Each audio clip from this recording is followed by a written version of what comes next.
नमस्कार, स्वागत आपका हरियाणा न्यूज 24 पर। मैं हूं प्रिंस लांबा। मसला है हरियाणा की राजनीति से जुड़ा हुआ मुद्दा है बीजेपी हरियाणा या फिर यूं कहें कि मुख्यमंत्री मनोहर लाल खट्टर से जुड़ा हुआ, क्योंकि अब बीजेपी हाईकमान मनोहर लाल खट्टर को ठिकाने लगाने जा रहा है, किनारे लगाने जा रहा है। और यह सब हो रहा है यूपी के कारण, यूपी की राजनीति के कारण, जिसके चलते बीजेपी हाईकमान को मजबूरन मनोहर लाल खट्टर की बलि चढ़ानी पड़ेगी। वैसे तो मुख्यमंत्री मनोहर लाल खट्टर की बात करें तो हरियाणा के अंदर अपने 2 कार्यकाल पूरे करने को हैं और तीसरी बार किस प्रकार मुख्यमंत्री बना जाए, किस प्रकार जो है मुख्यमंत्री बना जा सकता है, उन तमाम कवायदों में, तमाम प्रयासों में अभी से जुट चुके हैं। लेकिन अब उनके राजनीति पर और उनके राजनीतिक भविष्य पर पूर्ण विराम लगने वाला है, ग्रहण लगने वाला है। हाईकमान के द्वारा मनोहर लाल खट्टर को ठिकाने लगाने की, किनारे लगाने की संभावनाएं अब बढ़ती जा रही हैं। पूरा मामला क्या है, विस्तार से चर्चा करेंगे। अब सबसे पहले अगर बात करें तो मामला जुड़ा हुआ यूपी से, और यूपी में भी मुख्यमंत्री योगी आदित्यनाथ यानी कि योगी बाबा से। वर्तमान में बीजेपी हाईकमान कहें या फिर प्रधानमंत्री नरेंद्र मोदी और गृह मंत्री अमित शाह की जोड़ी कहें, बीजेपी के अंदर स्थानीय हैवीवेट नेता यानी कि स्थानीय जो क्षेत्रीय कद्दावर नेता हैं उनको ठिकाने लगाने का काम कर रही है। और अब एकमात्र योगी आदित्यनाथ ऐसे हैवीवेट, ऐसे क्षेत्रीय कद्दावर नेता बीजेपी के सामने बचे हैं, बने हुए हैं, जो यूपी की राजधानी लखनऊ से सीधे दिल्ली में टक्कर ले रहे हैं। अब अगर बात करें बीजेपी हाईकमान की या फिर यूं कहें कि मोदी और शाह की जोड़ी, जो लगातार क्षेत्रीय कद्दावर नेताओं को ठिकाने लगाने का काम कर रहे हैं, तो वही अब उनके सामने केवल योगी आदित्यनाथ ही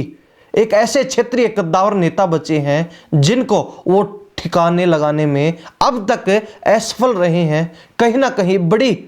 चतुराई से और बड़ी सोची समझी प्लानिंग के तहत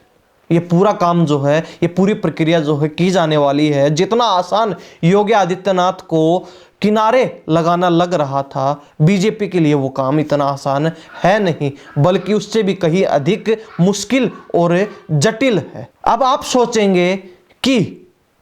यूपी का और यूपी के मुख्यमंत्री योगी आदित्यनाथ का हरियाणा और हरियाणा के मुख्यमंत्री मनोहर लाल खट्टर से क्या वास्ता है, क्या संबंध है, क्या लेना देना है। तो जिस प्रकार हमने बताया कि बीजेपी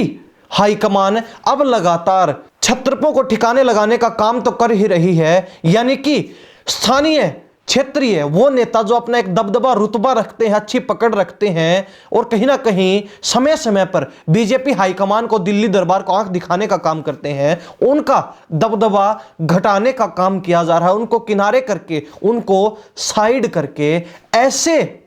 चेहरों को, ऐसे नामों को, ऐसे नेताओं को आगे लाया जा रहा है, प्रतिनिधित्व दिया जा रहा है, कमान सौंपी जा रही है, जो सीधे तौर पर दिल्ली दरबार की बातें माने और जिस प्रकार दिल्ली दरबार आदेश करें वो ठीक उसी तरीके से, ठीक उसी प्रकार काम कर सके। यानी कि खुद इतना मादा ना रख सकें कि खुद से, स्वयं से प्रदेश के अंदर, प्रदेश की राजनीति के अंदर फैसला कर सकें। इसके लिए लगातार छत्रपों पर प्रहार किया जा रहा है। और यह अभी से नहीं बल्कि 2014 से, यानी कि जब से बीजेपी सत्ता में आई है तभी से यह योजना प्रयोग में, उपयोग में लाई जा रही है। तभी से लगातार छत्रपों को किनारे और ठिकाने लगाने का काम बीजेपी के द्वारा किया जा रहा है। वर्तमान की यानी कि फिलहाल की अगर बात करें तो 3 राज्यों में चुनावी जीत के बाद बीजेपी ने नए चेहरों को सीएम बना दिया, यानी कि प्रदेश की कमान तीनों राज्यों में नए चेहरों को दे दी, नए नामों को दे दी, नए नेताओं को सौंप दी गई। पूरे प्रदेश का प्रतिनिधित्व वो नए चेहरे करेंगे, जिसके चलते पुराने जो धुरंधर थे, पुराने जो क्षेत्रीय कद्दावर नेता थे, जो छत्रप थे क्षेत्रीय, उनके सियासी किले ध्वस्त करने का काम बीजेपी ने इस तरीके से किया है। अगर बात करें फिलहाल के नेताओं में तो फिलहाल छत्तीसगढ़ से रमन सिंह, मध्य प्रदेश से शिवराज चौहान और राजस्थान से वसुंधरा राजे को ठिकाने लगाने का काम बीजेपी ने किया है। और इस चतुराई भरी चाल को, नए चेहरों को आगे लाने का जिल्द चढ़ा दिया गया, जबकि शिकार हो गए सारे पुराने दिग्गज, पुराने धुरंधर नेता। अब अगर बात करें शिवराज चौहान की, जो मध्य प्रदेश से आते हैं, मध्य प्रदेश में 4 बार मुख्यमंत्री बनने का रिकॉर्ड उनके नाम है। पहले भी अपने दम पर यानी कि उनके चेहरे पर चुनाव लड़ा गया, और अब भी 2023 का जो चुनाव रहा है विधानसभा का मध्य प्रदेश का, वो शिवराज चौहान के चेहरे पर लड़ा गया, उनके नाम पर, उनके दम पर लड़ा गया। बड़ी अच्छी खासी मेहनत उन्होंने चुनाव के अंदर की, एक दिन में 10-10, 12-12 रैलियां उन्होंने की, लेकिन बम्पर जीत मिलने के बाद भी बीजेपी ने उनको किनारे लगा दिया और किसी नए चेहरे को सीएम बना दिया। ठीक इसी प्रकार छत्तीसगढ़ में अगर बात करें तो रमन सिंह जो 3 बार मुख्यमंत्री रह चुके हैं, तो साथ ही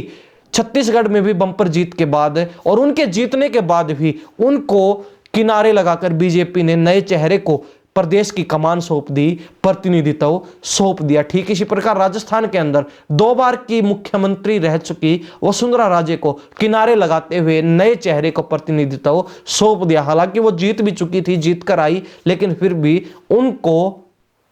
किनारे लगाने का काम बीजेपी ने किया है। और ये जो प्रक्रिया है, ये जो प्रोसेस है, ये लगातार बीजेपी के अंदर चलता रहा है, छत्रपों को ठिकाने लगाने के लिए। जो राजनीतिक दबदबा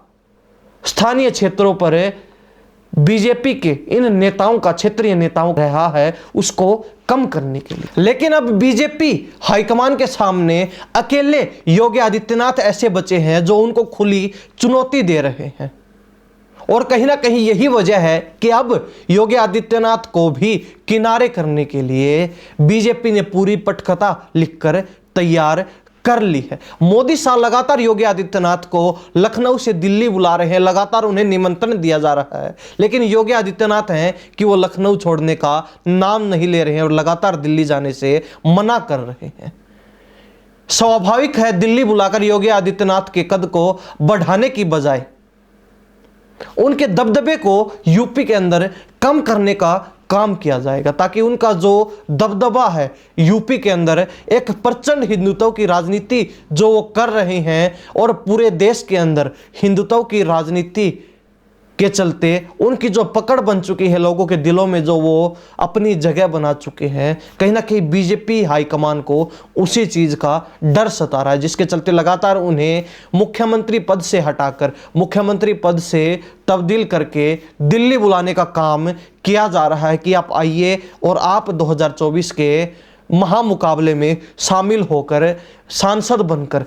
बड़े पद पर आसीन हो यूपी को छोड़कर। ऐसे में अगर योगी आदित्यनाथ यानी कि यूपी के मुख्यमंत्री को अगर दिल्ली बुलाना है, दिल्ली लेकर आना है, तो बीजेपी हाईकमान को, मोदी और अमित शाह को अपने सबसे भरोसेमंद सिपाही यानी कि हरियाणा के मुख्यमंत्री मनोहर लाल खट्टर की बलि देनी होगी, यानी कि उन्हें किनारे लगाना होगा, ताकि यह दर्शाया जा सके कि बीजेपी हाईकमान लगातार हर प्रदेश में, हर प्रदेश की राजनीति के अंदर बदलाव कर रहा है, संगठन नए चेहरों के हाथ में सौंप रहा है, नए चेहरों को, युवा चेहरों को प्रदेश का, राज्य का, राजनीति का प्रतिनिधित्व सौंपा जा रहा है, दायित्व सौंपा जा रहा है। और कहीं ना कहीं मनोहर लाल खट्टर भी अपनी इस बलि को हंसते हंसते स्वीकार कर लेंगे, कहीं ना कहीं वो राजी होकर बलि चढ़ भी जाएंगे, क्योंकि 2014 में बीजेपी हाईकमान ने ही उन्हें सीएम अनाउंस करके, सीएम घोषित करके उनकी लॉटरी लगाने का काम किया था। तो वहीं फिर 2019 में यही चैप्टर दोहराया गया था, जिसके चलते मनोहर लाल खट्टर बीजेपी हाईकमान के सबसे भरोसेमंद सिपाही भी बन गए, तो साथ ही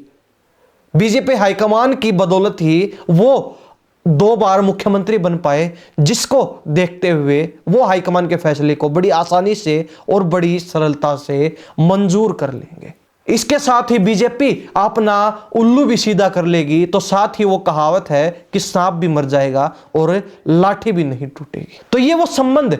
यूपी की राजनीति का हरियाणा की राजनीति से, तो वही योगी आदित्यनाथ का हरियाणा के सीएम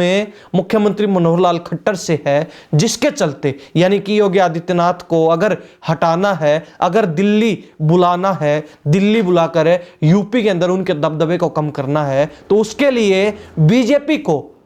अपने सबसे भरोसेमंद सिपाही यानी कि हरियाणा के मुख्यमंत्री मनोहर लाल खट्टर की बलि देनी होगी। और ऐसा भी इसलिए, आप सोचेंगे कि किसी दूसरे राज्य के मुख्यमंत्री को क्यों नहीं हटाया जा सकता, क्यों नहीं किनारे लगाया जा सकता है योगी आदित्यनाथ के लिए। तो उत्तराखंड में यह काम पहले ही किया जा चुका है, हाल ही में राजस्थान के अंदर चुनाव हुए तो यह काम हो चुका है, छत्तीसगढ़ में यह काम किया जा चुका है, मध्य प्रदेश के अंदर यह काम किया जा चुका। तो निकटवर्ती राज्य है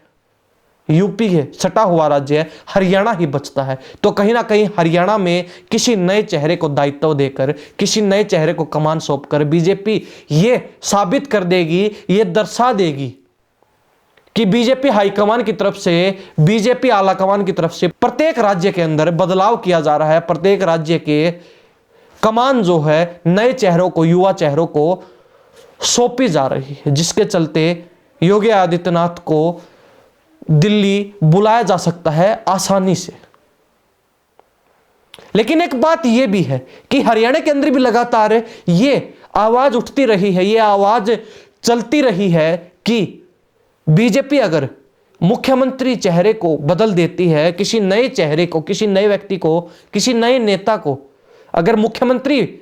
घोषित करती है आने वाले समय में, तो 2024 का चुनाव जीतना बीजेपी के लिए आसान रहेगा। अगर मुख्यमंत्री मनोहर लाल खट्टर को बदल दिया जाता है तो कहीं ना कहीं इसका प्रभाव सीधे सीधे आने वाले चुनाव में, 2024 के विधानसभा चुनाव में बीजेपी को चुनाव जीतना, तीसरी बार अपनी सरकार बनाना हरियाणा प्रदेश में आसान हो जाएगा। तो आज की पूरी चर्चा किस प्रकार जो है योगी आदित्यनाथ के चक्कर में हरियाणा के मुख्यमंत्री मनोहर लाल खट्टर की बलि चढ़ने वाली है, मुख्यमंत्री मनोहर लाल खट्टर की राजनीति पर पूर्ण विराम लगने वाला है, उनके राजनीतिक भविष्य पर संकट गहराता जा रहा है। हाईकमान की तरफ से उन्हें किनारे लगाने का, ठिकाने लगाने का काम प्रोसेस में है और कहीं ना कहीं ये संभावनाएं अब तेज होती जा रही है। तमाम चीजों को लेकर आपका क्या सोचना है, कमेंट में अपनी राय जरूर दे दीजिए। इन्हीं सब बातों के साथ मैं प्रिंस लांबा, हरियाणा न्यूज़ 24। नमस्कार, जय हिंद।